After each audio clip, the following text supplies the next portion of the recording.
What's up, everybody? Thanks for clicking this video. Thanks for tuning into my channel. Thanks for into this on Spotify if you're listening to it there or wherever you're hearing this in the universe at any time and at any place. My name's Simon Hill, Black American from Louisiana, coming to you live from Budapest, Hungary, here with my beautiful wife. Say hi, boo. Hi everyone, my name is Dudu Masta.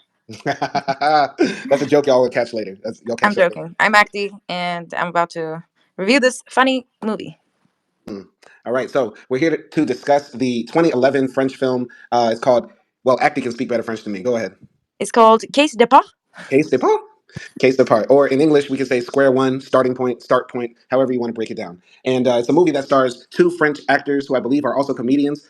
They are Fabrice Eboué and Thomas Nguijon. And it's a movie about these two guys who get transported back in time into slavery from the modern day. And it was very thought provoking, very funny. I really enjoy French comedy because I feel like the French have a certain sense of humor that's very unique. It's very precise. It's kind of a bit heady, but it's a lot of wordplay and it's a lot of just crazy scenarios. One of the best French movies I ever saw was one called I'm Not an Easy Man. It's about similar to this story where a man gets transported to a universe where women are the ones who dominate society and men are objectified. And since then, I've really loved French comedy, but I haven't watched a lot of them. And I can gladly say that I really enjoyed this one as another addition to the French comedies I've seen. We just finished watching it about 15 minutes ago. Actually, what did you think about it?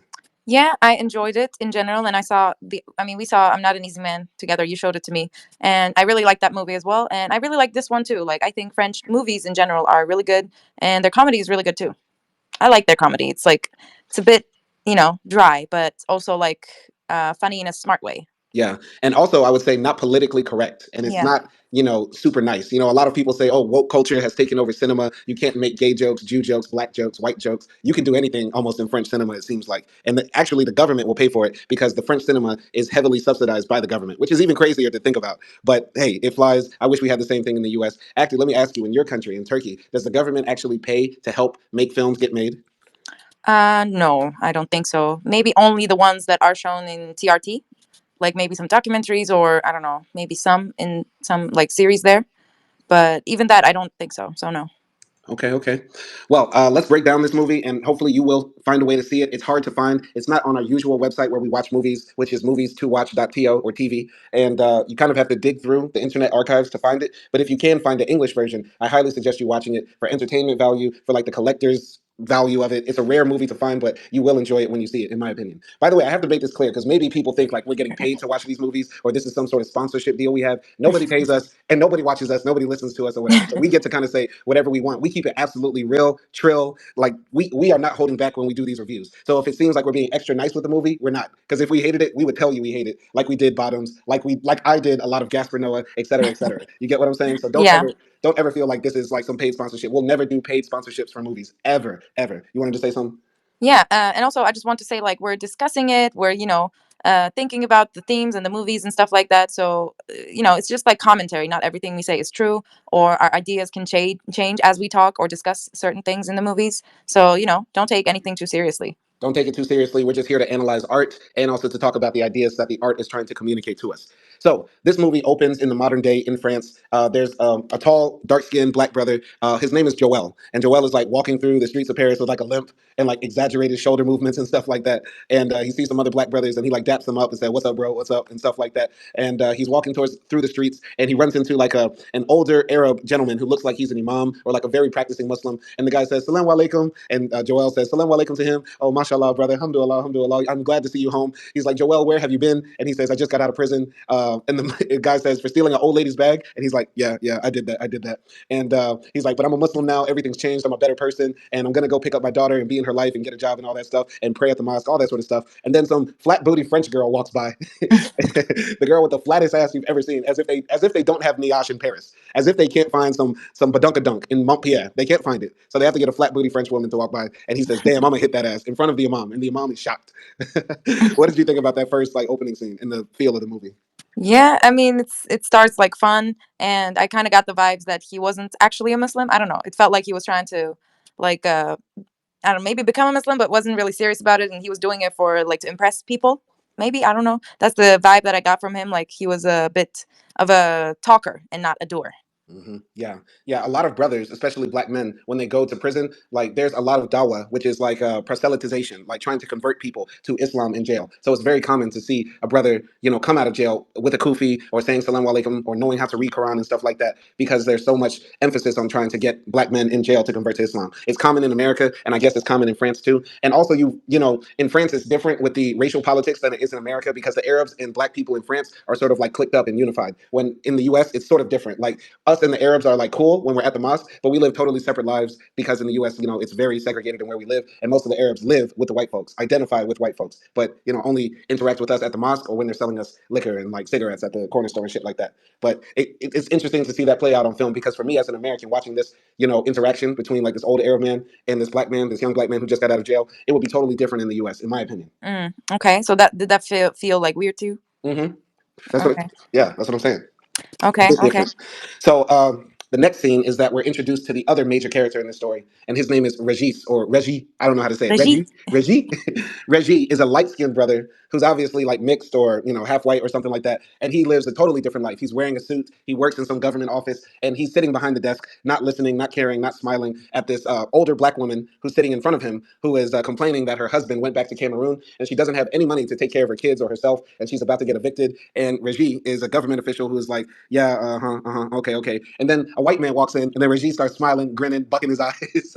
He gets very happy when the boss walks in, and the boss turns out to be the mayor, and he shows him this flyer that he made for his next campaign, and he says, "I put you in here, and also this other black guy." And Reggie is like, "Who's the other black guy?" And the mayor's like, "It's my gardener. I thought it would look more diverse." And yeah, the black woman is looking at the mayor, shaking his head, and Reggie is just smiling. Is like, that's great, boss." And yeah, what did you think about that scene when like Reggie was like introduced to us? Yeah, it was like it was funny, definitely, but from Reggie's character, I got some, he looked like the type of guy that always uses his black voice, sorry, white voice. And I don't know, he was like when the African lady said, "You're from Africa too," and then he said, "No, I grew up in Normandy," and I don't even know where Normandy is. Normandy is the north of France on the Oh, coast. oh, okay. So yeah, he's like, trying to get to places, and on the way, it felt like he was just trying to blend in and play nice and all of those things. And he kind of felt like stuck up, like he got a stick up in his ass. Yeah, yeah. So yeah, the black woman is saying like, I miss my husband. I need some help and stuff like that. And Reggie is telling her like, don't worry about racism. Like racism's not a big deal. Your kids were born here. I was born here. Everybody has a chance in France. Chance in France. That's a bar. Anyway, the interesting thing about France, like in this movie, is like I can't divorce the background of the country from this movie. And if it would be great if you muted, because the last time actually when you were making all that noise, I heard it when I did the playback. So if you're gonna move in the bed, it would be great if you muted. But in France, they have this idea of like equality, fraternity, brotherhood, all this sort of stuff, and they try to create a very secular, non-racial society and stuff like that. And I feel like a lot of black people buy into that, or a lot of minorities buy into that when they move to France. That it is sort of like a society that's moved past all sorts of isms and stuff like that. And using Reggie, this half black, half white character, to some extent, they're trying to like show that some black people buy into that idea. And also, I think by making Reggie a light-skinned black man, they're also playing with this idea that some black folks, because of their proximity to whiteness, might be more nice to the powers that be, might be more amenable to the white supremacist status quo, and try to get closer and closer to that, despite their blackness, even though they might get rejected or face discrimination on the way. Do you have any comments on that? Yeah, I do. I also felt like they were playing with that idea, definitely, because like, yeah, I mean, he was like more, prestigious man. He was also married to like a white lady and stuff like that. I don't know, like, if that was because of his preference. I don't know, but yeah, that was definitely that as well.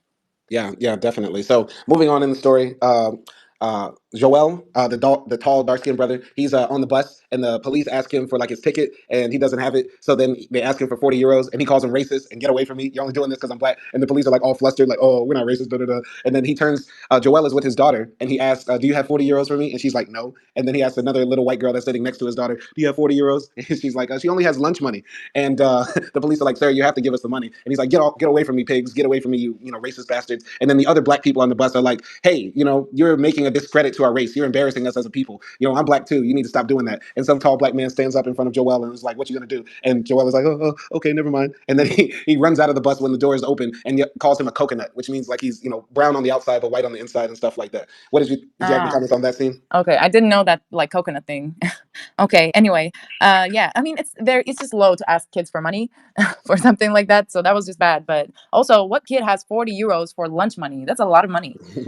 But yeah, it was interesting to see like different clashes within the black community in France, because like the other guy who confronted Joel, he wasn't like a light skinned, black man either, but he was just like, um, maybe he thought like representation is everything, and these, if we don't represent ourselves good enough in front of white people, then they're always gonna like look down on us or something like that. Hmm. So Hmm. maybe he had some thing like that, but Joel was like, in peace with his blackness, and he really didn't care. Like, and he was, I think he was sometimes like shouting out like slogans and things like that, which was like cool. But he was also like giving bum vibes, so it made it hard for me to, believe in his cause. Right. I disagree with you a bit if you were making that point earlier that Joel is sincere about his blackness. I feel like he only did it, like you said, just to like get out of trouble. He calls the police racist just because they're messing with him. And maybe he's supposed to act like the black man with the chip on his shoulder, but I didn't buy it. Mm. Yeah, yeah. I mean, later you can understand that better, I guess. Yeah. But Yeah. yeah, it did seem a bit like a show. For me, Joel at the beginning of the movie has bad characteristics. Like, of course, France is a racist society because we live in a white supremacist world, and France is an entire nation whose wealth and power comes from human trafficking people for hundreds of years. So, of course, France is a racist nation. But that doesn't give Joel the excuse to be a dickhead, snatching old ladies' purses, asking his daughter for 40 euros. For me, and then throwing out the black fist, it doesn't work like that. You get what I'm saying? That's my Yeah, opinion. yeah, definitely. Like he wasn't using his blackness for the right reasons. Right, right. And as far as the other black man confronting him about that, I don't feel like the black man was confronting him for acting an ass on the train or the bus for like I don't think that guy was being a coon or being a sellout. I think what he was doing was like, yo, we are black in this world, but you got to do your part. And this is the burden of being black. You have to do your part to actually, advance our cause and represent us generally in a right way. Because when I feel like, and I feel like the other guy felt like in the movie, when we are in mostly white spaces, you are a full person. So you're not expected to be perfect the entire time. But most of the time, we do have to be on our P's and Q's because we know life is not fair for us. And also, what we do reflects on the rest of us because we're so visible, if that makes sense. Yeah, yeah, and I guess like also in general, he was just critiquing like his manners, just like as a person, Hmm. like being a bad father and Absolutely. things like that. Yeah. So in the next scene, like Reggie is like driving home with his wife and daughter in the car, and this is when we see that his wife is white. And there's like some like homeless person trying to like wash his car, but Reggie doesn't want it, and he shows himself to be an asshole because he's like honking his horn at the person, and he says, "Oh, this person's a mafia member, or he's not really homeless. He's just pretending to get money." And then he gets out of the car and snatches the man's cape off, and the man is missing an arm or missing a hand or something, and everybody's horrified. And this is the crazy thing about this movie: they make you laugh at stuff you shouldn't laugh at. Like you shouldn't laugh at somebody having a missing arm, but it's like you're not laughing at him, you're laughing at the situation. You get what I'm saying? And I think Yeah, this is great dark humor. This whole movie is great dark humor. But any comments on that scene? yeah, definitely. I mean, we were laughing at like Reggie, like just making a fool of himself by doing this. Hmm. So it's not like making fun of a handicapped person, but yeah, I mean, he seemed a bit classist here. Hmm. Hmm. But I think that scene with the laughing at the scenario of a homeless man being really revealed to be really in a bad situation is a bigger part of this movie's question because as we progress in this movie, as I said before, these guys get transported back into slavery from modern day. When is it okay to laugh at something that's serious, right? Like, okay, we're not laughing at the homeless man, but still, why even make a joke in general about homelessness and poverty, right? And later, we're going to be laughing at scenes. I will laugh again on this live stream about people getting whipped, people, get running away, people, being sold on the auction block. When is it okay to make jokes about certain scenarios? What do you think? I mean, I think it's okay when you find like the funny things in those situations, and not funny in a way that makes fun of the people or like just the way they are. But it's more like, I feel like it's more okay if you make fun of the systems and the situation and how they got there, and like what they have in the back of their heads because of the system and things like that. So I think it becomes like a really smart humor if you do make fun of those things and those ideas and not the person itself. You know. I I got you. I understand that, if you can find a way to make a circumstance, no matter how dark funny, that can, be very smart and a great way to turn darkness into humor to help people, deal with it. But would anybody make a joking movie about two Jews getting transported back to the Holocaust, two Armenians transported back to Armenian genocide, two, two women getting transported back to the time when, women got stoned to death? Like, would Mm. anybody make a movie about that? You get what I'm saying? I mean, it's hard to say. I don't know. I don't think Armenians would do that movie. Um, I don't. Maybe Jewish people will. I don't know, but not today, probably. Um, for women, I don't know. I think women's part could be done. So yeah, I don't know. Like it depends on kind of like your character, and maybe like if the world is ready to have that sort of humor. So I don't know. I don't know if the world was ready for this type of humor, but it just worked in this movie, and that's why I liked it. Hmm. Hmm. I don't know. Okay. What do you think? I don't know. Are you saying that we'll one day see Jonah Hill and Adam Sandler going back in time to the Holocaust? Yeah, I mean, there's the movie, like it's not a comedy movie, but the Life is Beautiful. and it is like during Holocaust, and it's like a movie which like the father kind of like makes the Holocaust look like a game to his kids, for example. So it's a very heartwarming movie. It's still a drama, it's still sad, and you still cry. Hmm. But maybe that's a little step into that world, and maybe we'll see, like you said, some important like Jewish figures do make sort of like um, be able to have a little bit of humor to this very very dark situations. Right, right, right. The reason I ask you all these questions is because for me as a black viewer, as I'm watching a movie about one of the worst chapters of our history as a people, right, it makes Mhm. me wonder why we have to, be what we perceive to be the only people who have our trauma play out in media so openly, while other groups, a lot of the times, their trauma is made into dramas or dramedies at the very, very extreme. Our traumas get made into comedies. And you might not think, living in the hood or living in the ghetto is trauma, but it is traumatic. But what do we have? We have Friday. We have all the Tubi movies. We have so many movies about our existence and life that should be traumatic, and yet and still it's made a joke out of. You get what I'm saying? So I can Yeah. understand somebody hating this movie just for its very premise, because slavery should never, never be funny at all.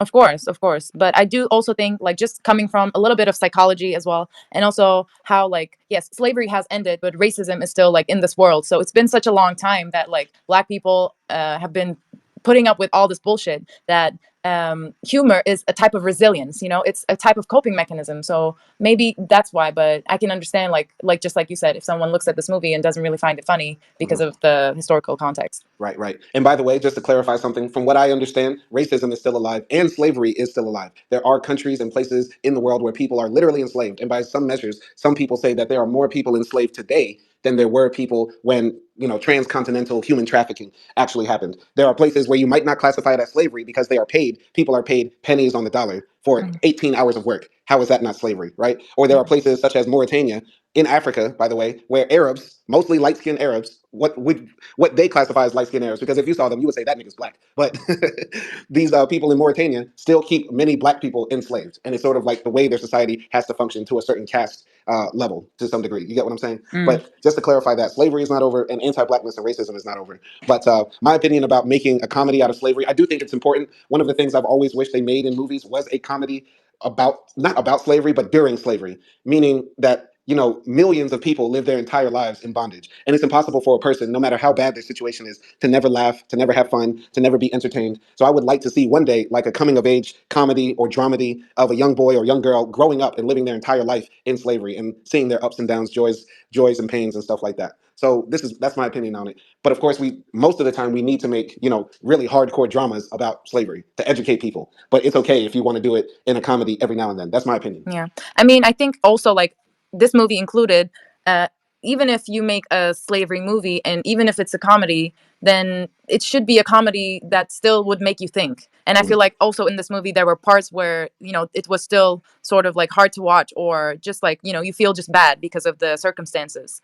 and Yeah. things like that. It still makes you think and it still lets you know that slavery was bad. Like it was not funny. Right. So I feel like, in this movie, they were able to do that, but that should still be like part of, that comedy movie during slavery as well. So it's not just like being goofy and making bad jokes about slavery, but it should also be thought provoking as well. Absolutely. Great job acting. Absolutely. That's exactly what I wanted to say. I just didn't know how to say it. But we're going to cover the humor more in the movie. So let's continue with the story. Fast forwarding a bit, I'm just going to jump ahead. So basically, Raji goes home and he gets a phone call that his father is dying. And his wife never knew that his father was actually still alive because Raji was running around this entire life telling his wife that his father was dead. And she says, how dare you do this to me? You're acting so, cold and distant to me. I'm just going to go get smashed by big black cocks. And it was like, what? It sort of came out of nowhere. And then his daughter asked, "Daddy, what are big black crack dealer cocks or something?" And that was a wild scene. That's how you know you're watching like a French movie.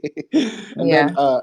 and then after that, Joelle goes home, and the woman that Regie was talking to in the office, the black woman who was mad, upset that her husband was in Cameroon and she didn't have money, we find out that was actually Joelle's mother. Right, and Joelle's mother is very upset with him. She slaps him like hard slap as soon as he comes home. She says, "You're no good. Get out of my house. All you do is steal. I don't want to hear that you're a Muslim and you're changed. Get out of my house. And your father is dying and stuff like that. And you should go see him or something." What did you think about those two scenes together? I mean, I don't know if she was his mother because that mother was younger. I think they wore similar clothes to show that they were from the same country. That was the same woman. That was literally the same woman. But how can that be? Like that woman had 5 children and had a baby and stuff like that, and so she's also like Joelle's mother as well, and her Yes, husband. because women can still have kids. Plus, she was from Africa, so that means maybe she started early. because many women get married early as well. Okay, so her It was husband def went back to Africa and died then? No, her husband is in Cameroon, and he was unable to come back to France. So she was stuck in France. All of her kids were born in France, and that included Joelle. Okay. Anyway, that's not that important. Well, go ahead. What did you think about those two scenes?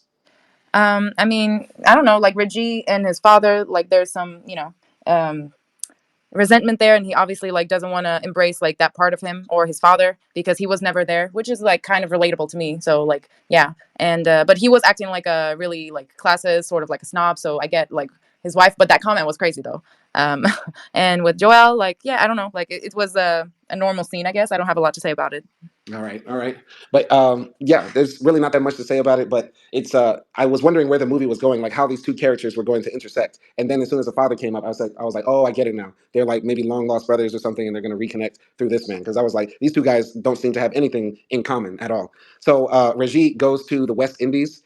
They don't exactly name the country. It might be Guadeloupe. It might be Haiti. It could be, French Guyana. Nobody knows exactly the country that they're in. But Joel and Reggie both go to the airport, and then at the gate when they're exiting departures, they see each other, and they must recognize each other, meaning that they must have known each other, and they probably have different mothers, or they definitely have different mothers because they share a father, and they instantly like bond. And as they're in the taxi, they're catching up because maybe they haven't met in a long time. Reggie is saying like, I have a wife, a kid, I work for the mayor, stuff like that. What are you doing, Joel? And Joel doesn't want to tell the truth that he was in prison, so he lies and says he bought a big mansion next to the sign in Paris and stuff like that. So he's a big baller, shot caller, but that's absolutely not true.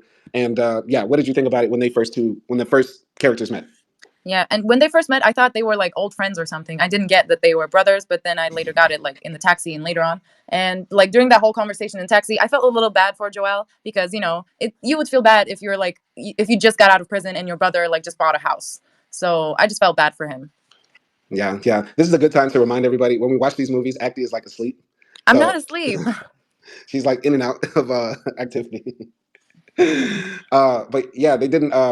It was interesting to see their interaction in the at the beginning, and yeah, they make it to their father's house, and they're as they enter the room, their father is in the bed, like coughing, dying, and stuff like that. And there's a bunch of women in there, and Joelle says, "Who are these women?"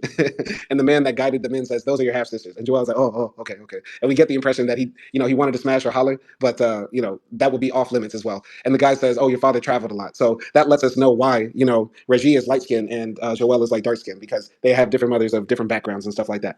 And their father is coughing, and he sees them, and he starts reminiscing on all the women he ever slept with. So he's looking at his kids, and he says, "Julien, Marie," and then he also says Bernard, and it's like, what?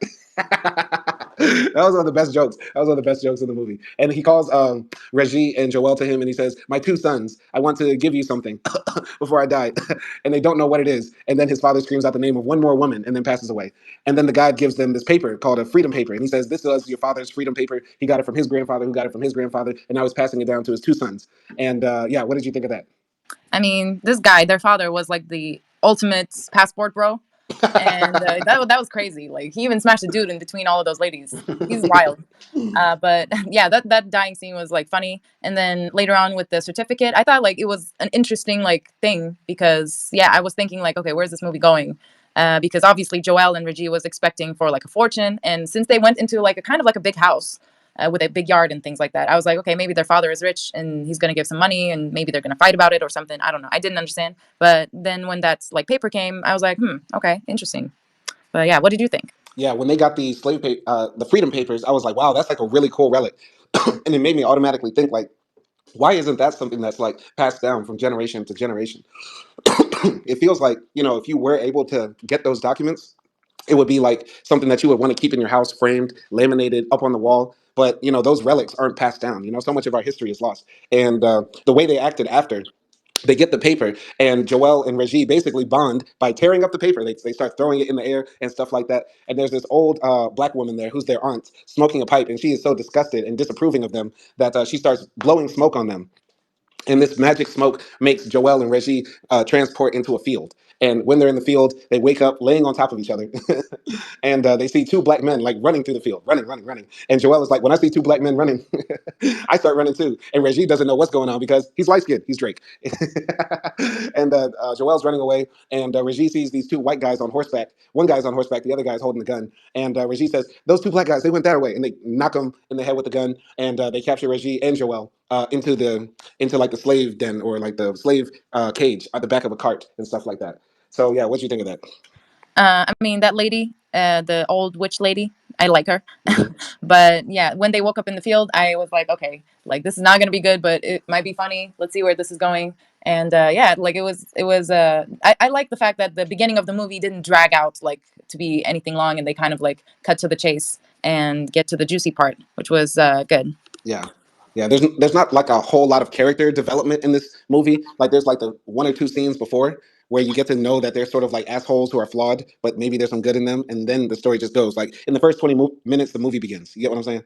Yeah, I mean, yeah, like if you see, like in the beginning, Raji is like someone who's looking for power and like respect and things like that from other people, and specifically like white people. And Joel is sort of looking for money a little bit, you know? Hmm. He Hmm. wants to provide for his daughter and probably get rich and things like that. So they have like two different motives, but they bond over the fact that they don't really care about their father or their ancestry. Yeah, So yeah, yeah. yeah, and then we see So a little development. Yeah. right, right, right. And I was thinking, like, when they were transported back into slavery, I was like, that's what y'all get for tearing up that paper. Because honestly, like, I can't imagine any black person who came from the diaspora anywhere in the world seeing something like that and ripping it up.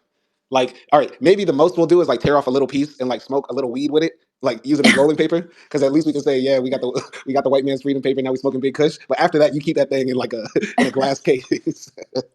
Wow. That's what I would do, honestly. If I didn't see like my great grandfather's freedom papers, I'd be like, all right, I'm gonna smoke some big kush, represent for the homies. You feel me? Like, and then that's it.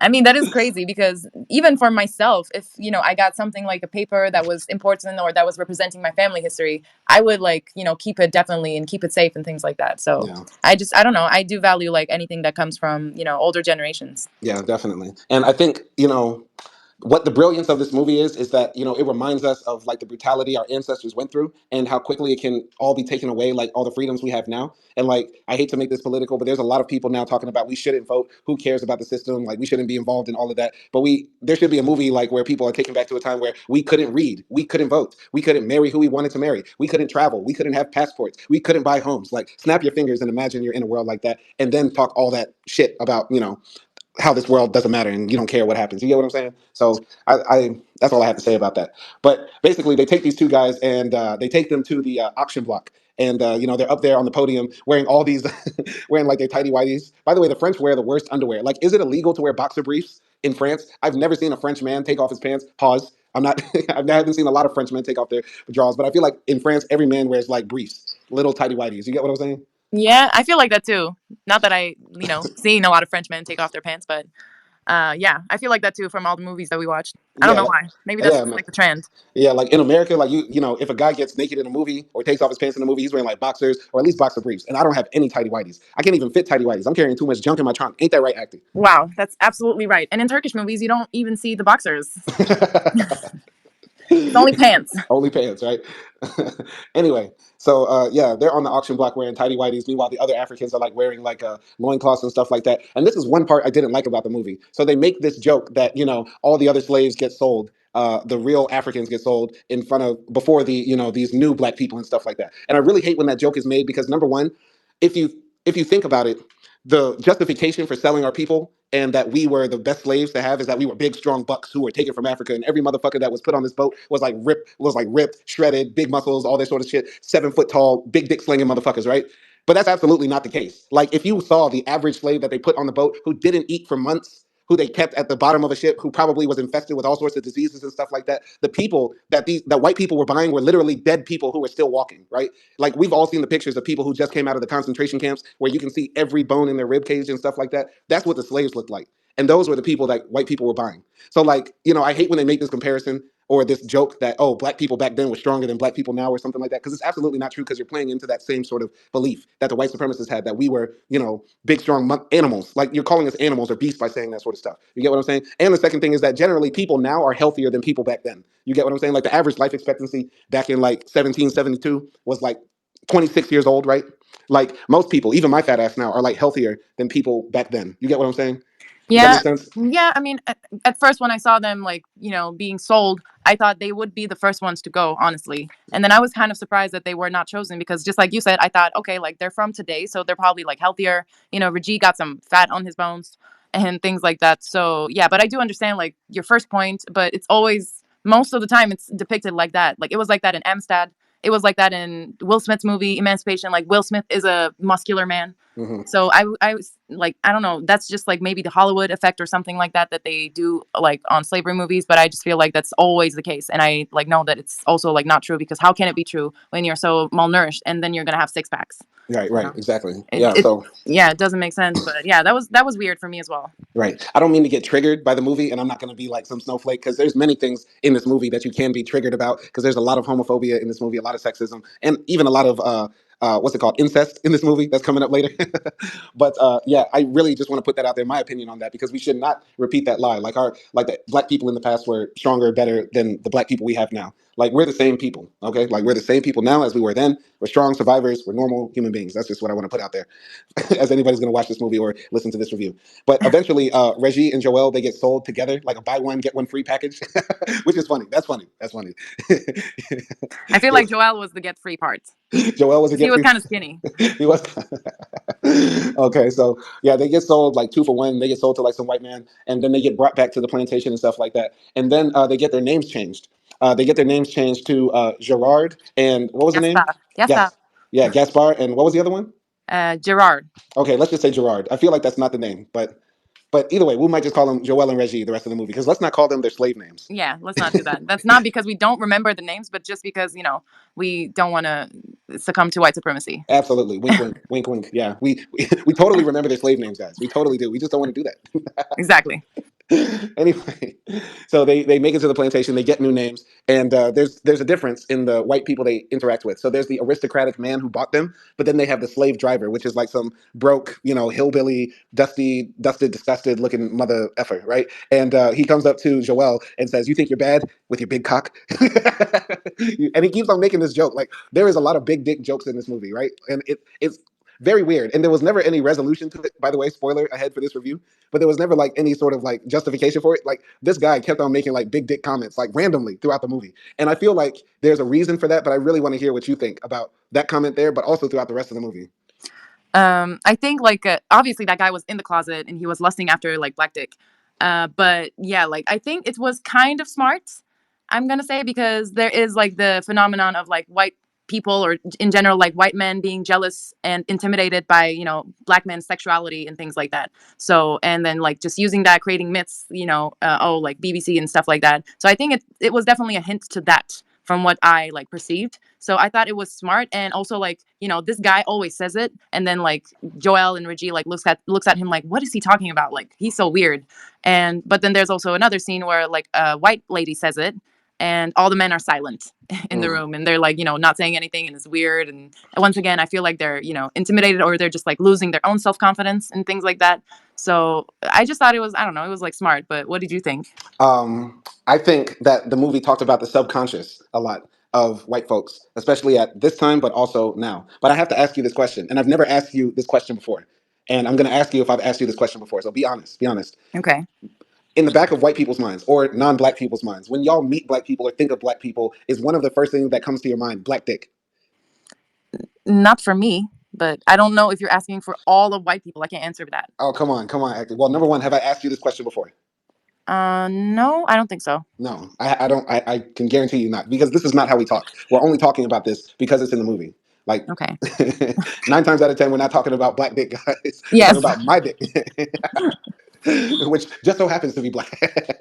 This is okay. This is what I'll say. I'll talk for like Turkish people, because I definitely think like Turkish people do like think about black men's genitalia when they see them or meet them or whatever. Like when they're thinking about celebrities and things like that. I definitely do think that, and that's also was confirmed because of that Twitter thread that came out. And I had like all these Turkish men talking about black dick They for were like talking no about my dick and reason. how big it Yeah, was. how they're making speculations about your dick, and they're calling me like a thirsty person for BBC and things like that. And I was like, whoa, like why are these people obsessed with, black dicks? Right, So right. For the record, for people that don't know, if you only listen to our movie reviews and you don't know about the other stuff that happens on this channel, about 2 weeks ago, I went viral because some white supremacist racists on Twitter made my Albania is the most racist country in the world video go viral. And then because they came to my channel, they also found our wedding video. And so then they also posted up our wedding video, which by the way made a ton of money. So thank you everybody. But they also, spread it to right-wing racist Turkish Twitter, which is a thing.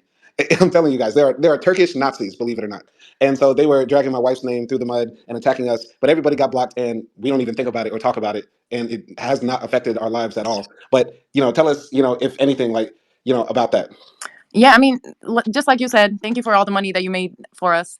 But I was just saying, like, that confirms just like my opinion of how like Turkish people view Black people in general. Of course, it's different if they're educated and things like that, and I don't know, or they have interacted or listened to or have been friends with Black people. I think it's not true for all, Turkish people, but for the majority, I would say yes. There is like when they see Black people, or Black men specifically, I feel like they would be thinking about their genitalia. To be Mm. honest with you. All right, all right. Well, thank you for putting that in there. And you didn't have to affirm it, but the movie sort of affirms it. Society sort of affirms it. Yeah. Corn sort of affirms it. So it's just more fuel to the fire. But Reggie gets taken into the house because he's light skinned, and Joel gets taken to the field because, of course, he's dark skinned, right? And Joel is like very obstinate. He is like fighting with the slave driver. I forgot the slave driver's name. Do you remember what his I name think it was? was Mr. Henry. Okay, Mr. Henry. Mr. Henry is like the guy who is like the overseer in the field, making sure the slaves work. And Reggie is like in the kitchen with this other girl. I believe her name was Irid or Irene. What was her name? Rosalie? Rosalie. Let's just say Rosalie. So, Reggie is in the kitchen talking about we should all be free. One day we will live in a country with democracy and freedom. There's no more slaves, no more masters, Black people, white people equal. And Rosalie is like, shut up. She like covers his mouth and stuff like that. And Joel is out in the field and he like calls the overseer racist. And like, you're only doing this to me because I'm Black. And the overseer says, yeah, yeah, I am. That was great. That was great. What did you think about like their reactions to like their new conditions, like and how different it is? Because Reggie used to, be all about liberty, equality, fraternity, and Joel's, thing was like calling people racist and making white people shut up. But now none of that works. What did you think? Yeah, like even though like, those scenes were funny, there was like one sentence that Reggie said that was sort of like that struck to me. And he said something like, we already went through this.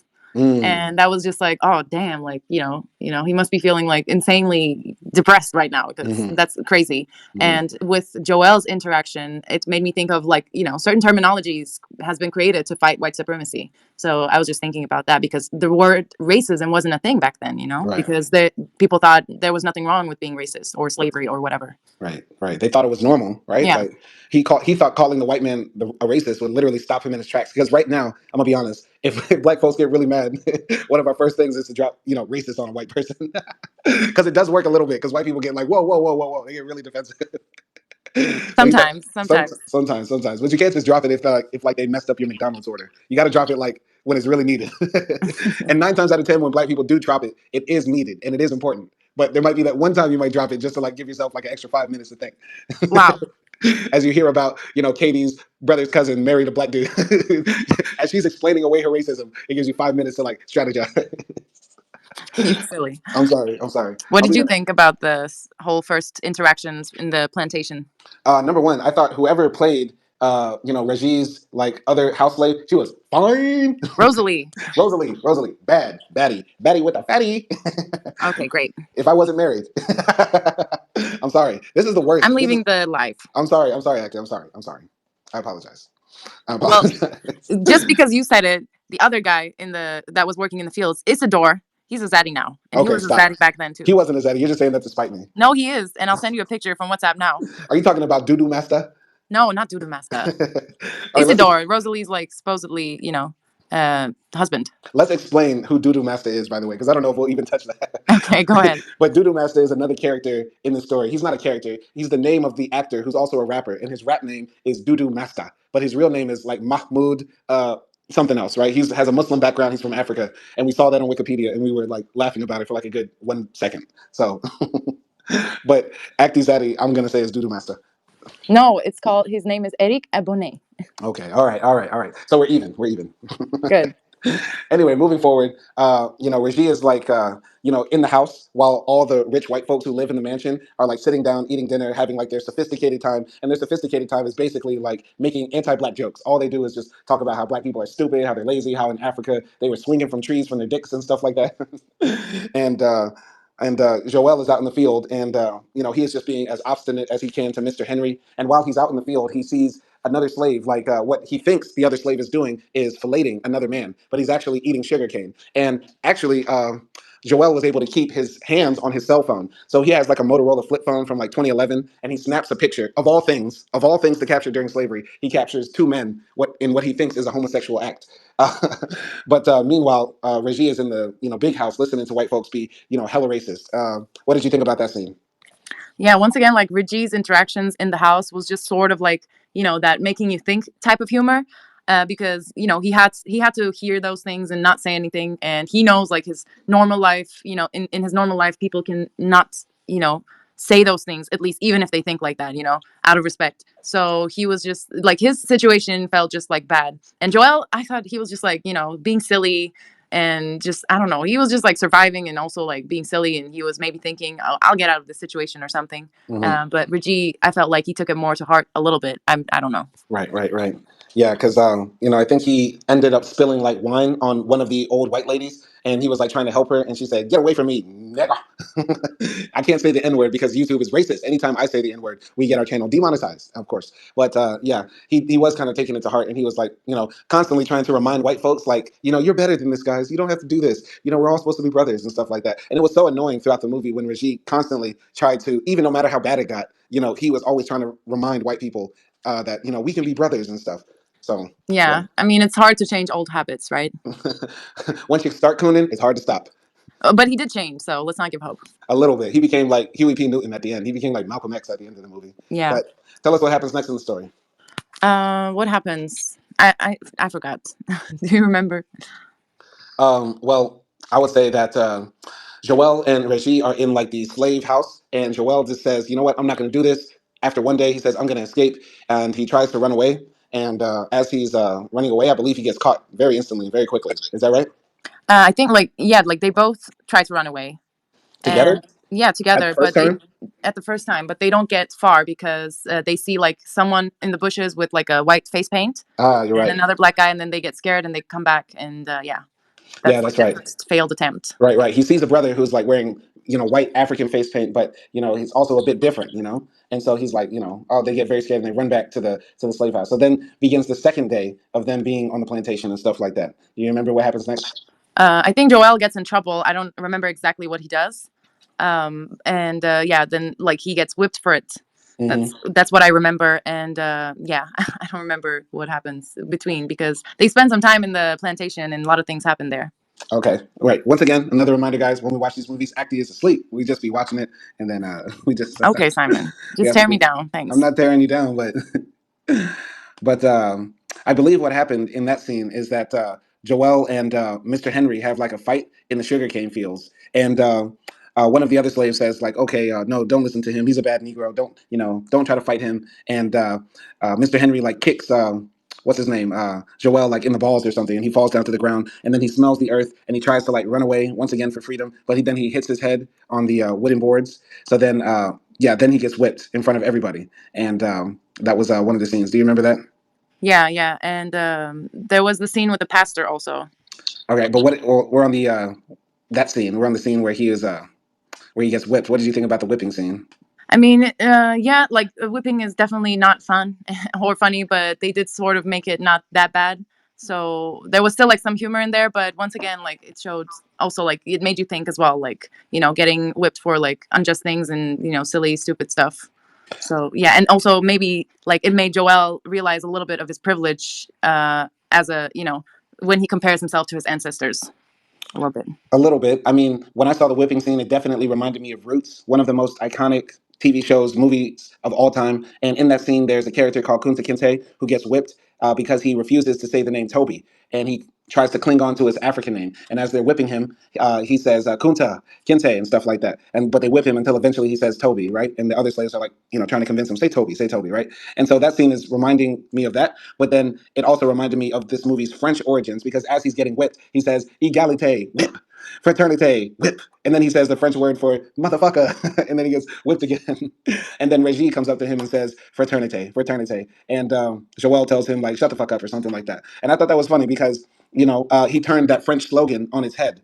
And also, it was funny because Reggie is coming up to him and telling him, hey, still remember, we're French. We're French, remember? We're all about these ideals. You get what I'm saying?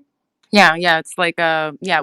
So he's saying like, yeah, we're equal, but I'm not like with I'm not a French brother. Like I'm not with French people because this is what they've done to us Yeah, in the exactly. past a little bit. So yeah, Right. Well, not in the past, like what they're going through, like right now. You know what I'm saying? yeah, yeah. Right, right, right. Speaking of that, what did you think of some of the characters who were like in the house? Like, the priest who was always talking about Africa, the, aristocratic guy who was like playing the piano, the fat woman who was like hella racist, the young girl who was, talking about BBC. What did you think about them in general? I mean, in my head, I was kind of comparing to like how in American slavery movies, how the white folks are in those movies, and I was comparing them to like the French people in this movie, and it seems like American in the American movies, the white people are just like really evil and just really bad, and it's the same, of course, with the French people in this movie, but also they're just like really snobby and kind of dumb and show off ish. And also, like their hobbies or like their fashion and everything is just like so bad, and I was thinking just in my head, like, ugh, Hmm. their makeups and they have like fake moles and stuff like that. It just looked sort of like, I don't know, stupid. Yeah, But yeah, yeah, I mean, with the priest, I already don't like religious people, and he was just like this someone who claimed to know a lot about Africa and Africans and things like that. But he's never really been to Africa, and he was just creating like these lies basically, and also like telling people that it came from the Bible or from the God and things like that, which was like yeah. just bad. Yeah, yeah, yeah. I was thinking that like all the characters in the house were like very like overdone, like supposed to be like Marie Antoinette and King Louis XIV, but like to the max, just very aristocratic assholes. That's how I was viewing a lot of them, right? And what about the young boy though? What did you think about the young boy who was like, "Can I give food to the slaves?" And they were telling him like, the slaves have to eat, savage food because they can't eat sophisticated food like this. I mean, I don't know exactly what to think about it. I mean, the kid was obviously cute. Like he was, even though he was a kid, and he was the only one who actually like understood. Like, oh wait, black people are human too. They're not just these workers and things like that. And maybe that came from like just him being taking care of black people in the house, like Rosalie, and things like that. So sometimes kids do see the things that adults don't. So maybe that's why like they put his character there, and also maybe just to put like some one good white person in the movie. I don't know. What did you think about him? I was kind of annoyed by it, by the little boy's character, because I feel like they always try to put this idea in movies that young people will be the ones who are like less racist or the ones who will fix the world and stuff like that. When I feel like that's absolutely not true. When we think about all the shooters who have walked into churches, walked into supermarkets, and slaughtered people, all the people we see on Twitter right now who are spewing the most vile things about Jewish people, gay people, black people, everything. These are young men doing this. But still, in movies, we constantly have to have a young person every time, be the woke one who knows that what their parents are doing is wrong. I feel like it's not true. But hey, it's just a movie. It's just a movie. But I was just Maybe annoyed by his character. maybe they put like that sort of character for a kid because maybe like those sort of peaceful ideas are not never taken seriously by fascists, by white supremacists and things like that, and they're sort of seen childish, and they're not taken seriously. And in the movie, the kid was never taken seriously, basically. So Hmm. maybe that's why they put it like that. I don't know. Right, right, right. All right. Well, moving on past the people in the house. After Joel gets whipped, he's getting taken care of by Rosalie, and she's like tending to his wounds and stuff like that. And Joel tries to like kiss her, but Rosalie is like, "No, I love Isidore. He's like, he's the guy I like. He's sweet. He's kind, but he probably doesn't like me because of who I am and stuff like that." And Joel's like, "Oh man, that sucks because I was gonna bang you out. I was gonna knock it out." And then also, what happens? We're introduced, by the way, I don't know if we skipped the scene, but there's a man who comes to do some trading with the man who owns the plantation. And it's a Jewish character. And I didn't want to say it, but as soon as I saw him, like how they caricatured him, how the man was acting, he had like a long nose, a funny hat on, a big beard, and stuff like that. And he's like overcharging the man for like sugar or something. He's like, I was like, that's a Jewish character. And they do some business. And then the slave owner walks away and says, dirty Jew. And the Jew walks away and says, what an asshole, and stuff like that. What do you think of when like the Jewish character came into the story? I didn't understand he was Jewish because I don't know. I'm not that good with stereotypes of Jewish people because we don't really have that stereotype in Turkey, or at least like in Turkish media, because I don't know. We don't know a lot about Jewish people. Maybe that's why. But yeah, that was interesting. I was wondering like why they put that little side story there. Maybe like to show that the guy, like the owner of the plantation, was like greedy or something like that. So I didn't really like think too much into it. But it also showed like white people are just like sort of bad to everyone, and it also shows like the historical placement of the Jews as well, like as merchants and things like that. And yeah, since they're like closer, since they're also white, I guess I don't know. They're like merchants and stuff. Yeah, Okay, that's you what I was didn't know thinking he was about. Jewish, even though the guy called him a Jew. No, I knew when he called him. I didn't understand from his looks like you Okay, did at first. okay, I got you. I got you. All right. So after that, there's a scene where the priest comes and the priest is telling all the slaves about God, and he's telling them like, God has made the world this way. We should always obey the words of God in the Bible. Never get away from God's word. He's saying this to all the slaves. The white guy is saying this, and everybody's saying Amen, Amen to everything the preacher says. And then Regis says, God made us all in His image. Why don't we all just live as equals? White and black people. And the and the priest comes up to him and says, well, the Bible says it right here, right here. Look in the Bible. It says the blacks should obey the whites. And then Regis, he can read, so he reads and says, that's not what it says. It says Jesus is, talking to the Pharisees. And the white man is so flustered. He's like, oh, go back to the fields, go back to work, and stuff like that. And they call Regis into the office of the slave owner, and the slave owner's like, I heard you can read. Is that true? And he's like, yeah. He's like, read this. And he reads the black codes. And if you don't know what the black codes are, those are the rules of basically what the slaves could and couldn't do. And one of the top rules is that slaves cannot read. And so they give it to Regis. He's reading it, and he's reading it very happily because now people are recognizing his brilliance. And he says, the slave owner says, how would you like to sleep in the big house? How would you like to, be one of the leaders here? And Regis like, I would do that. I would do that. How did you feel about when like Regis took that deal? I mean, first of all, like the priest scene, like that was like a burn. Reggie did his thing there, and it also like made me think, like, wow, like it's just it's so easy to take advantage of people when they are like um, you know at a disadvantage, like not being able to read and things like that. And yeah, that's what I was thinking in that scene. And also with Reggie, I thought he was going to be an asshole about it, and I thought he was going to be like, oh, now I'm like the helper of the master or something like that. But then like I think he was cool about it, and that's when like he started to show up a little bit, for the freedom and everything. Yeah, I thought opposite. I thought Regis was like a total dick about it. I thought, he was still being an asshole because I feel like Regis really just wanted power. And the crazy thing about Regis, you know how you don't like the movie Sparkle because like Jordan Sparks' character in the movie is like so naive, so innocent. So like, can we all just be nice and stuff like that? That's how I hate Regis. Like he says later, yeah, I'm just gonna try to, be nice to the white folks and learn their ways so I can get us freedom. But still, to even take that deal because you know how to read and you're gonna be like, pouring the piss bucket on Joel because he can't wake up in time to go to the sugarcane field. I'm like, dog, that's a dick move. You're like you're the ultimate raccoon. Okay. Well, I thought he was like, looking for a way to get on their good side so he can like find a way out for himself, but also for Joel too. And turkey saying time. When you are in the sea, you will hug the snake. Mm, So that's what he was doing. Like he was hugging the snake just so he doesn't drown. And I yeah. think he was being smart about it a little bit because he knew like, this is still like something that's sort of unreal that he's in like 1760s again. Hmm. So Hmm. I don't know. Maybe he was just trying to like make sense of the things. Yeah, I got you. I got you.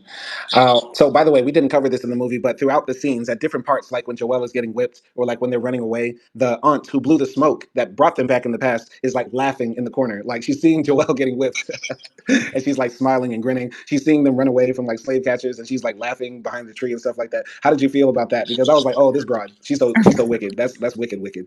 Yeah, I mean, I liked her. I liked her. I'm not gonna lie. It was bad what she did, but I liked her.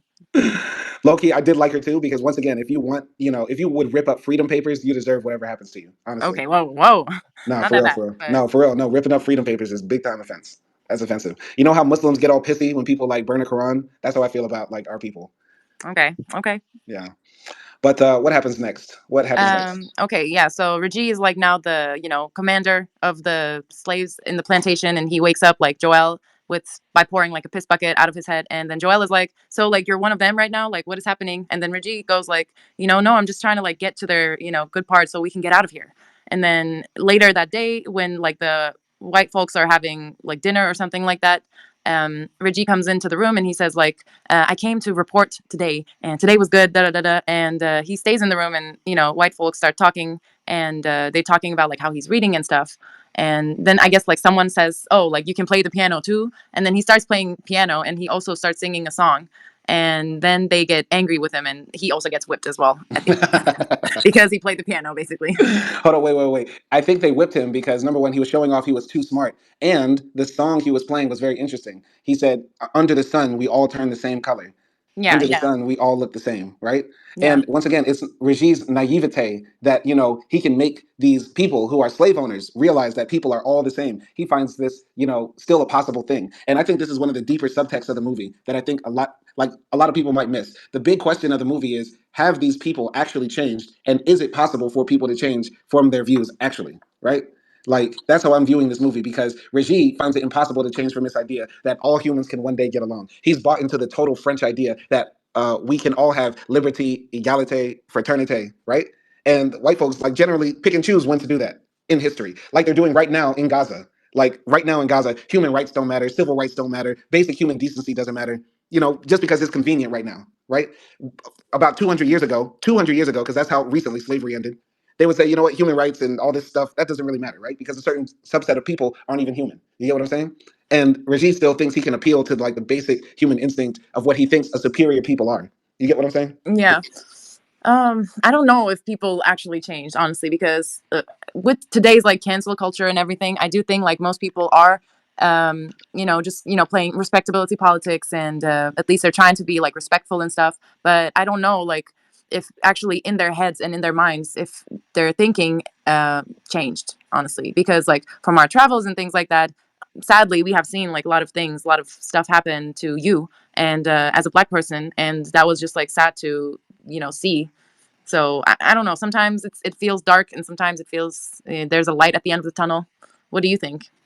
I I do think we do need to hold on to these ideals because that's the only thing that gives me hope that one day the vast majority of the world will move on past, discrimination against other people, hatred for other people, and picking and choosing when human rights or civil rights should be respected. That's all I hope for. But other than that, I have to, really consider like when is it actually worth it to actually try to convince people of these things? You get what I'm saying? Yes, but I also think like even if people are doing respectability politics and using human rights and things like that whenever they need it, I do still think if you compare it to these times like 17,000s and 1700s and things like that, it's still a development. So I do feel like faking it till you make it is still something, but it's just a slow you know development. Mm, mm. Like at least they're faking it. At least they have the decency to fake it. So maybe at some point they will actually believe in what they're faking it in their Yeah, I head. know, right? I know, right? Well, Big Violator jumped on, our big homie, one of the top people who's been rocking with us for a long time. Jump on, Violator, if you have anything you want to say about this movie or anything about the conversation. Go ahead, man. Oh, hi. Hi. Yeah. Um, um, I just want to say something regarding the topic of change, just something real quick. Go ahead, go ahead. I just I learned, things like for example, racism. Yeah, just racism. It's very hard for that people to change from that, because there's a societal aspect, of propaganda because people since the entire lives, they hear like racist stuff, but also from it's there's a part of it where it's very emotional, people who are felt very powerless as kids, people who were abused or something as kids and have a lot of self-hatred or something, they very easily tie themselves with racist ideologies, and because they're so intertwined, the pain of the childhood with racist beliefs, hatred and all, it's very hard to like let that go because it's glued to something very deep,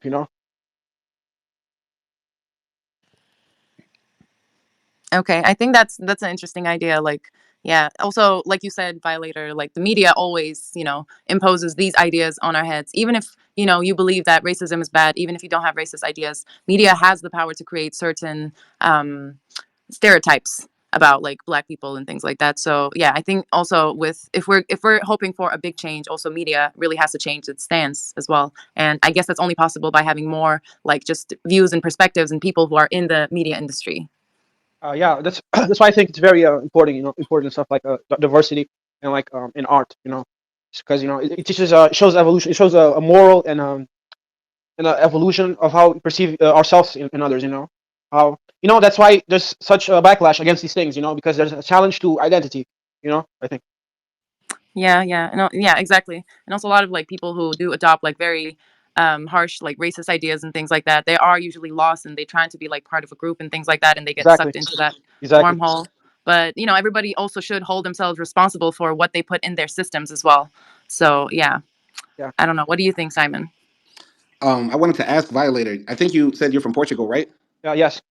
Yeah. So you suggested like Aguirre, God of War. Oh no, Wrath of Wrath of God, God. Wrath of Yeah, God. yeah. I'm lit. I'm lit right now, man. Sorry. I'm getting lit literally right now, but okay, Hey, everybody on Twitter is lit, right? Like everybody. But I wanted to ask you, has there been a Portuguese movie about colonialism, slavery, and stuff like that? Because like your country was a part of that too. So like, has yeah. there been any film about that? Portugal was literally like the founding country of the transatlantic slave trade. Did you guys know that? Yeah, yeah. It was like the first country, literally. It's like the founder. But of terms of in terms of movies, I haven't. there's colonial movies that I haven't seen, but they're very hard to find, because they're Portuguese and like Right, yeah. right. But like slavery, nothing, nothing, nothing.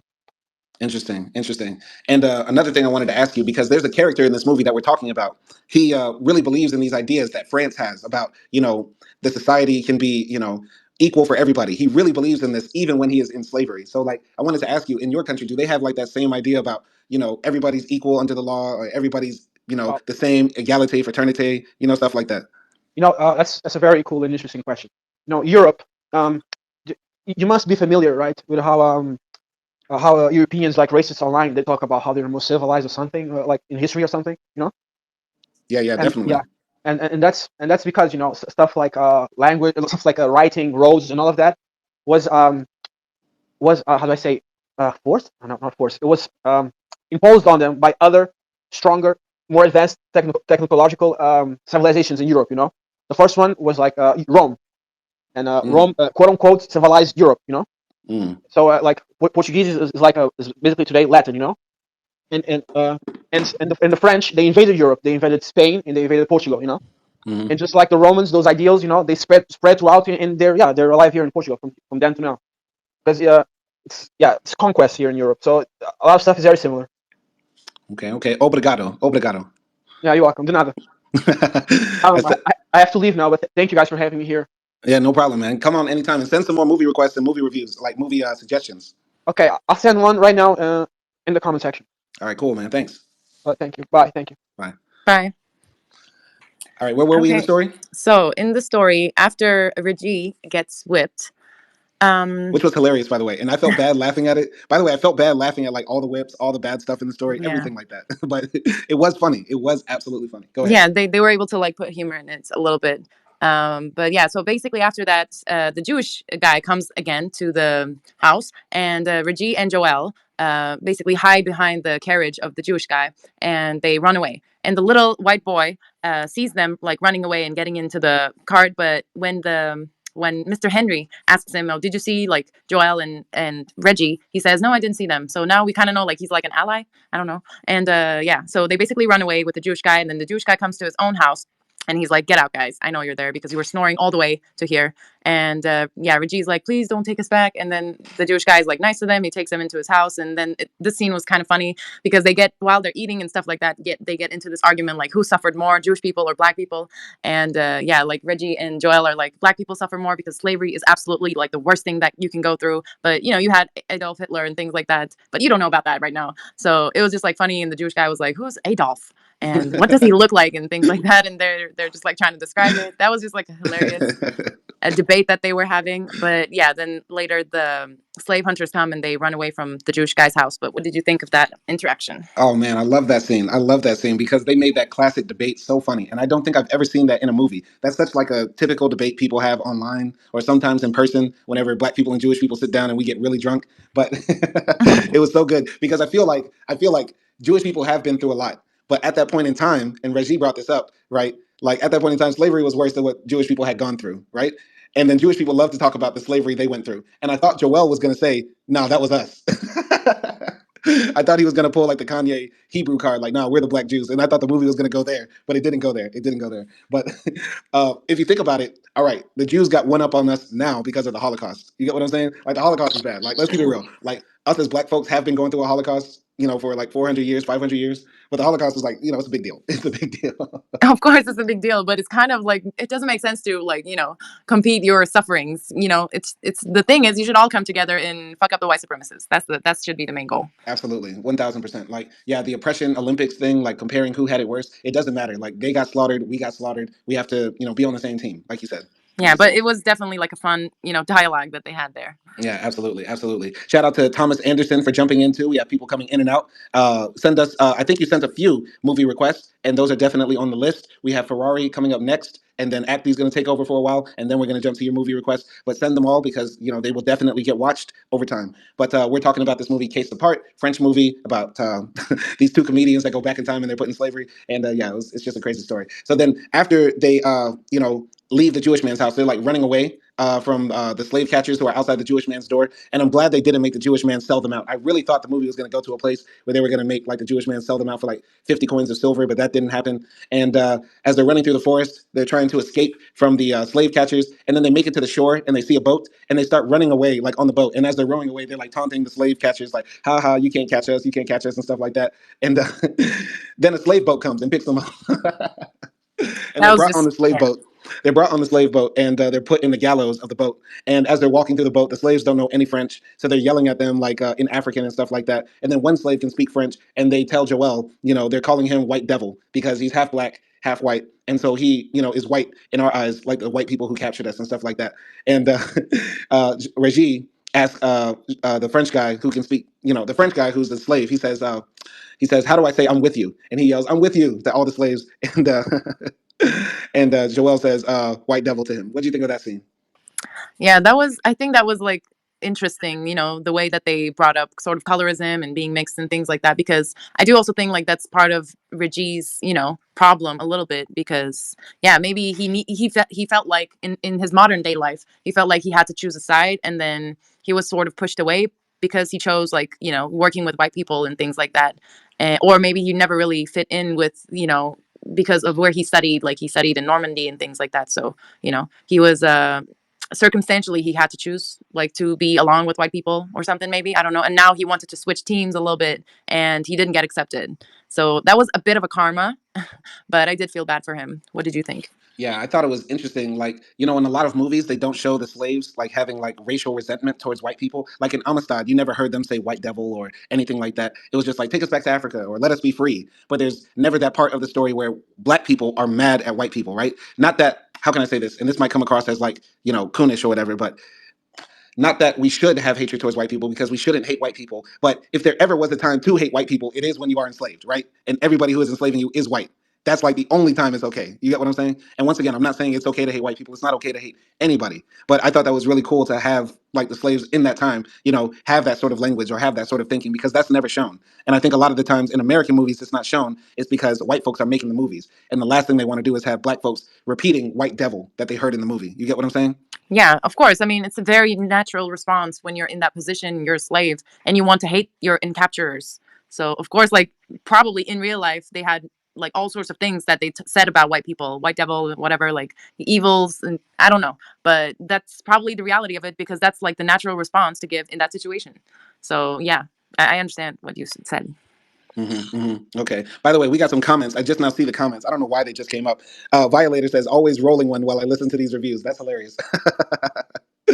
uh, so he says, "Spring, summer, winter, spring" is another great movie that we should review. That's been left by a lot of people. Like 3 people left that movie, so that's definitely on the list. And Thomas Anderson said, "It's like a Tubi movie, but artistic and way ahead of its time." He's referring to a movie that he suggested earlier called Death by Temptation, which is on the list. So send all of those recommendations, everybody, and we will check them out. Definitely, definitely. But yeah, basically the Joel and Regis get taken back on shore, and they're picked up by the slave catchers who are chasing them, and they're brought back. They're being brought back, and the slave owner who owned Regis and Joel said, "Do not hurt them. Do not cut off their legs. Do not cut off their feet. Nothing like that." Right, which was common practice for slaves that ran away. But one of the guys is like crazy, and he's obsessed with like cutting off feet or something like that. So they're being brought back by these slave catchers, and one of the guys has to like go away, and Joel and Regis are left chained to a tree with the crazy guy, and the crazy guy's looking at their feet, and he's like, "Fuck it, I'm just gonna cut off their feet," and he pulls out a knife. But then the Maroons come. There are black people who are free on the island or wherever they are, and they're coming to free these 2 black men. So they possibly kill the crazy guy, and they set Regis and Joel free, and they're having like a big rally, and they're saying, "We're gonna fight, yeah, we're gonna get free, yeah, we're gonna kill all the white folks, yeah," and all that sort of stuff. And Regis, when they say kill all the white folks, he's like, "No." And then all the black folks look at them, and then they chase them out of the maroon colony. What do you think of that? Yeah, that was kind of funny, because he says like, "Isn't that like a bit too much? Maybe we just like really annoy them or something like that." And that was funny, but yeah, I was thinking like, "Oh, come on, like this was your last chance, like the only chance to be free or something, or at least like, you know, live honorable life or anything similar in those lines." But like it's got ruined because of Richie. Mm. But I do understand like his humanistic approach. to Mhm. life. Yeah, but it was so annoying, like at that time, to have that, point of view. Very annoying, very Yeah. annoying. It was like very cringe. By the way, another comment was left. Thomas Anderson says, "What movie is AKDI going to choose? Please, no Twilight." But do you know what Wow. you're gonna pick? Not yet. Not Twilight, definitely, but not yet. Yeah. I mean, I have a bunch of ones that I have in my list, so I have to pick the first one. Hmm. Okay, okay. AKDI It'll has be a good. surprise. AKDI has good taste. Everybody, she chose me, and I chose her, so she has good taste. She's seen Twilight, of course. I've never seen Twilight, at least as far as I remember, but it's not on the list as far as we know. But I hate to break it to everybody, and this is my choice. Harry Potter is on the list. It is all the Harry Yes. Potter movies. So if you don't like that, you might want to tune out for like 8 episodes in a row. I mean, we can do it. We can review it in like 2 episodes. No, I'm doing each one movie by movie. Wow. Okay. Okay. But I did get like a lot of good recommendations from my friends, and they're all like international students. So we might be watching a lot of different international films. Yeah, yeah, definitely. All right. Do you want to pick up on the story? I think at this part they met the woman who was telling them how they can get back to their timeline. Yeah, yeah. So yeah, basically they wake up and they're like they just escaped and they're sleeping and they wake up and the pipe smoking old lady is there and she's telling them like I brought you here and you disrespected our ancestors and your ancestors are Rosalie and Isidore. So the only way to make this right is like give them back the respect, like bring them back together and you have to smoke after that and then you will be back to your old life. And then she disappears and they start arguing like Joel is saying like I think like Isidore is gay. I don't think like I don't know if it's possible that they're ancestor and things like that. So they plot to make the two Rosalie and Isidore come together, and that's how they can return back to their old life. Mm. And because they have to do that, they have to go back to the plantation again. So they go back to the plantation, but because they have escaped, they get marked on their butts as a as a punishment. By the way, they don't get just marked; they got branded, which was once again a Oh yeah. common thing that happened to slaves. And branding is not fun. It's when they take that hot iron and put it on your skin. And yes, it's something not nice. A lot of people died from it actually. But once again, they make it funny because they do it on their butts, right? Which is Yeah, sorry, I forgot the name for that branding. yeah, no problem, no problem. But yeah, so once again, I like how this movie ties in the ancestors, right? Because like we always have to remember our ancestors as Black people, like what they went through, and the stories that we'll never know. So many of our ancestors, all we have is their DNA in us, but they lived incredible lives, and just the fact that we are living here shows us that they were the strongest people that ever walked this earth. You get what I'm saying? Because they lived through the ultimate tragedy. I'm gonna jump into the comment here from Thomas Anderson. He said, "Harry Potter is satanic propaganda, Simon. Please think of God while watching those movies." What do you think of that? I love Harry Potter. What are you talking about? Are you guys all like old generations? I don't know what's wrong with you, but we love Harry Potter. It's a great series. I don't love Harry Potter, but I'm open to everything. I mean, I watched Climax. Thomas Anderson, I didn't hear you say Climax was satanic propaganda, and that was all just gay horror porn. You get what I'm saying? So I don't know. People will be sensitive. But hey, if you don't like the Harry Potter reviews, we'll do just don't listen, just don't watch. That's all. We'll do other movies instead. You know what I mean? I don't know. I just think it's fun. It's just nostalgic to me. Not that it's like the greatest movie of all time, but yeah. Yeah. Anyway, so going back to the story, so there's this. Oh yeah, like there's a wedding in the plantation of like the two white folks are getting married, and so there's like a big party. So the white folks are like in their dining room, they're having fun drinking with all the guests. And by the way, before that day earlier, after they get branded, they are like sitting in their tents, Reggie and Joel, and the little white kid comes in and he says like, "I hate my dad" and things like that, and they start telling him like about the future, like how everyone is equal and the slaves are going to be free and there's going to be democracy and things like that. So when the party is happening, the little kid like goes up to the old like white people and he says like all the slaves are going to be free and there's going to be democracy and everyone is going to be equal and they don't take him seriously and they say like, "Oh, he's such a creative kid." And then his father dismisses the little kid. What did you think Mm. about that? Yeah, I was annoyed by the kid. I mean, no matter what they try to do, I still really dislike the kid. Not because he's annoying, but just for the idea of his character. That young people will see the right way and they will make the world better. It's just very cringe for me. But I do like it that it makes it very real that people see that the ideas of democracy and all this sort of stuff is totally foreign to people. Only about 300 years ago. Like the world we live in now is so foreign because back then it was kings, queens, the mandate of God. Religion divided the world. It's just so different. And I think we should always keep that in mind. Yeah, definitely. And also like, since we're talking about ancestors, these people are also ancestors, right? So it's kind of ironic that, later France became the one of the first places that had democracy and things like that. And yeah, and then their ancestors were slave owning, like snobby sort of people. Yeah. While, um, yeah, I don't know. That was just like ironic to sort of see in that way. Absolutely, absolutely. If that makes Yeah, sense. it's so crazy because like slavery and the world that it creates is one extreme, and now France is like the total opposite extreme. But even still, it's not so clean cut. It's not like France had their revolution and then there was ultimate democracy. Like after they had their revolution, then they had an emperor. Right, they had Napoleon, and Napoleon was pro-slavery, and Napoleon was very racist. Right, so by the way, should we do the Napoleon movie? I think we would laugh a lot, but I don't know. Maybe we should. I But feel like first, nobody's talking about it. So if nobody's even requested it, it must be crap. mm, true. I mean, after all of our movies are done, if we are left with nothing, which I doubt that will be the case, we'll watch it. Yeah, yeah.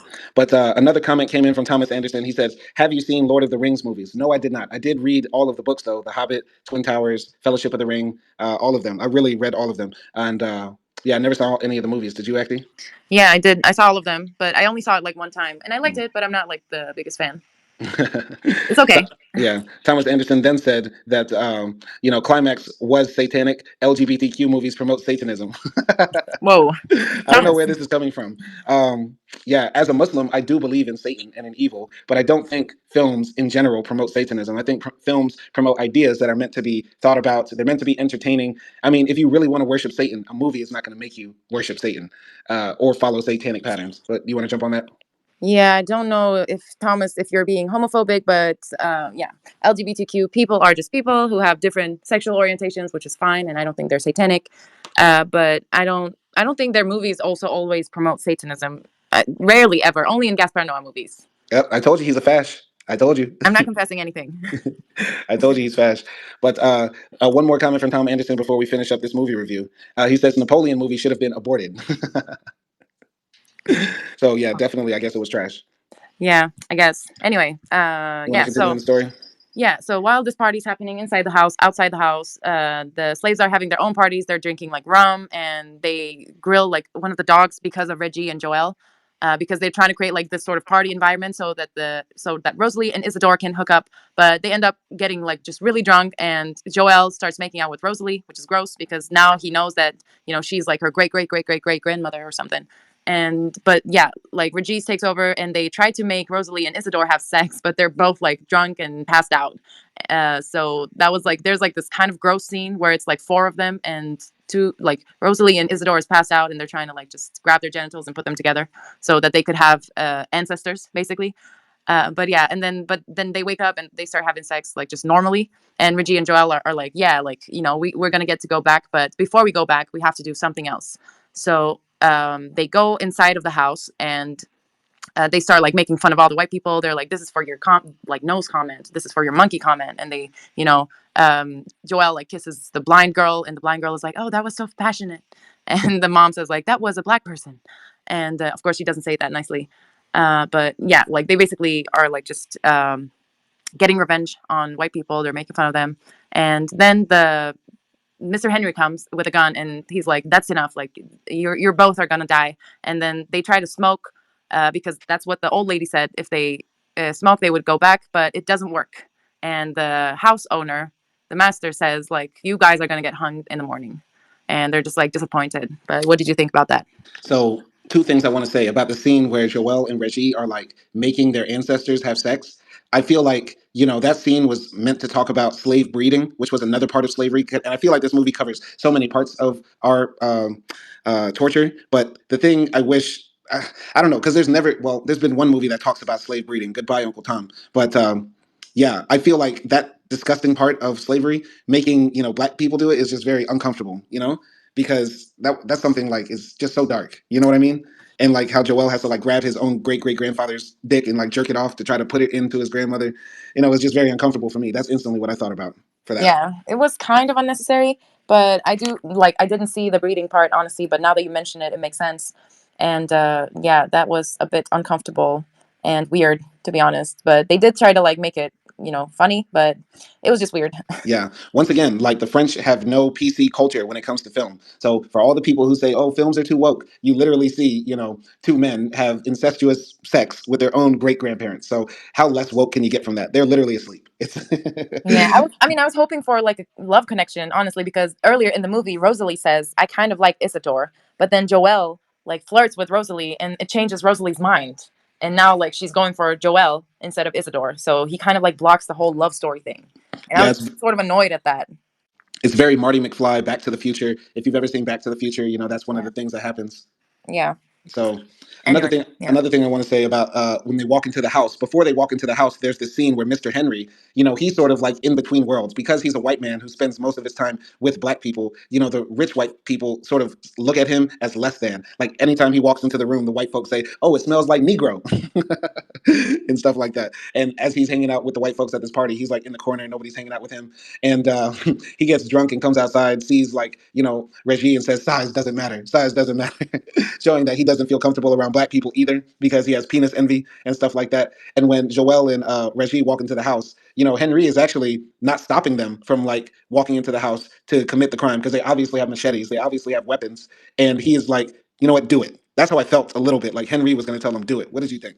yeah. I definitely felt that too because earlier, like in the party, while he's standing in the corner, the master says like, "You're not really fit for this elite life" or something like that, and he basically kicks him out.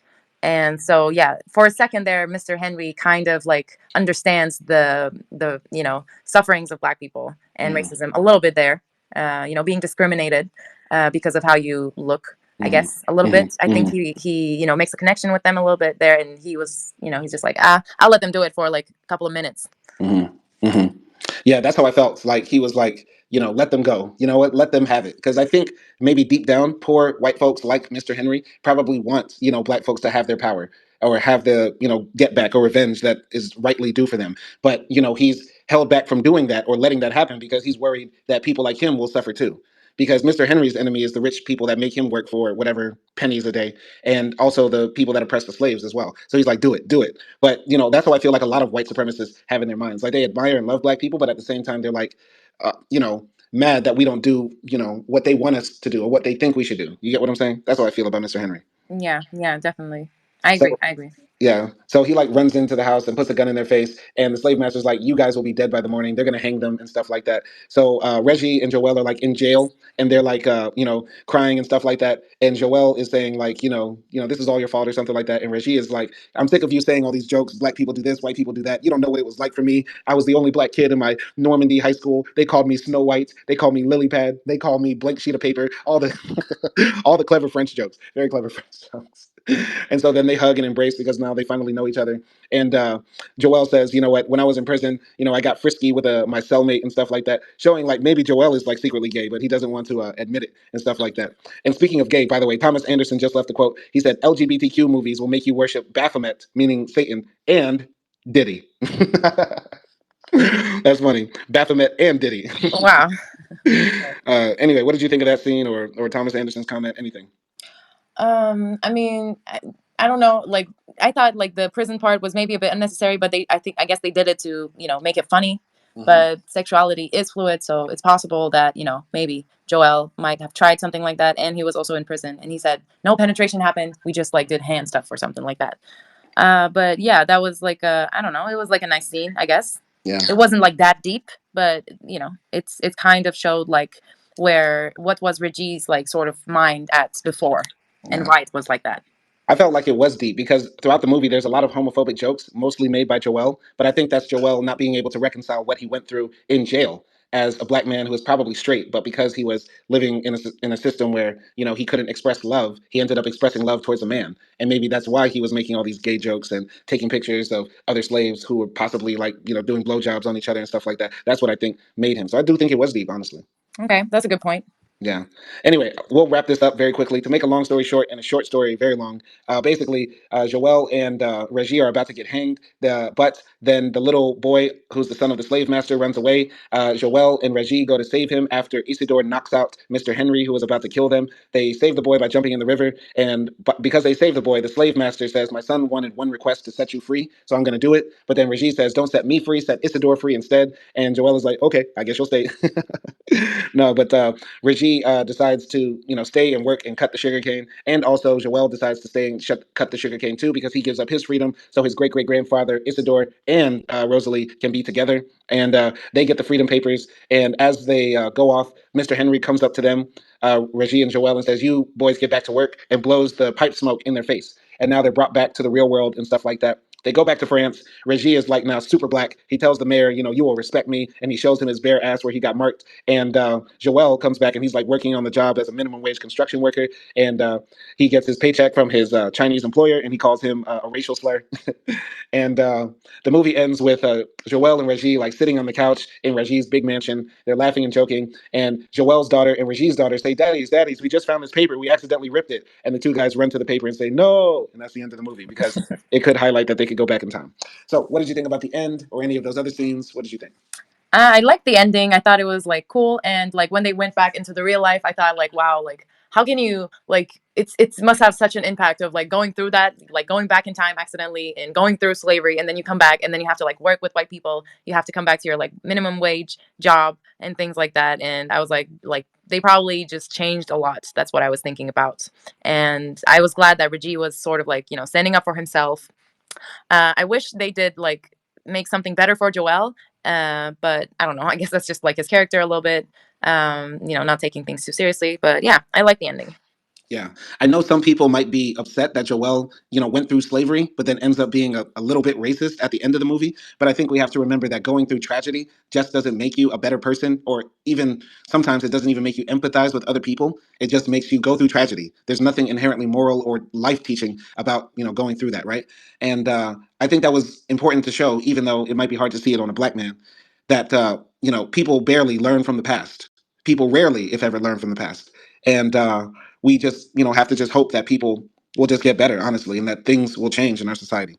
Mm. Okay, okay. Well, I mean, at least one good thing happened that Regis and Joel were now like closer together in their family now. Right, So right. I guess, yeah. And as far as Reggie, I was glad to see him like embrace his blackness and like show the white man his ass, literally, because I think within a lot of like black people who are half white or who are light skinned and stuff like that, there's this degree of embracing your blackness or like going to full white supremacist mode or trying to get closer to white adjacency.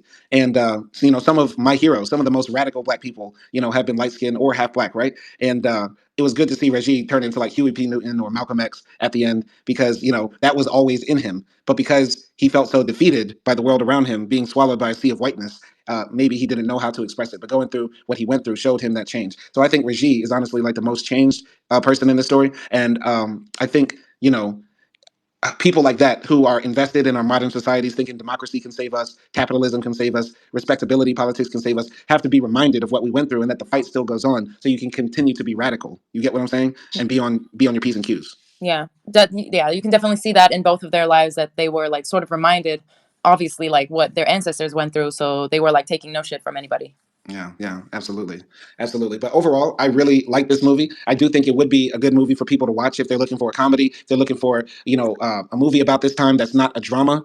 If you don't want to just cry during a slave movie or be agitated during a slave movie and find some humor in it, I do think this is a great movie for you. The acting is good because it's French. The dialogue is good as well. I haven't seen a French movie with bad dialogue yet, in general. And yeah, it's just a good movie to watch. For laughs, giggles, but also that makes you think. So I'm really glad I got the chance to watch this, especially with you acting. Aw, me too. I'm glad that you chose this movie, Simon. And I do agree. Like, I think it's a different like look to slavery. Not like in terms of slavery is funny or anything like that, but just another perspective, another part, another side of slavery. And like you said, it also makes you think about the bad things that happened, and it makes you compare modern day and the past and how much has changed Yeah, or not changed. or not So, changed. Crazier. yeah, but I liked it too, and I think my overall score is gonna be. I'm gonna stick with my original score, which is 7.5.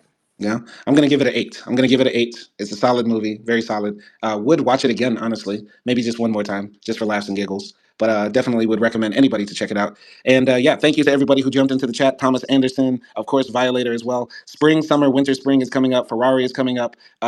Basically, all the suggestions will be up. It might take some time, but we're trying to do as many as we can on a consistent, steady basis. Thank you, Acti, for coming in, showing love, and spreading, what you thought about the movie and everything like that. And yeah, shout out to everybody.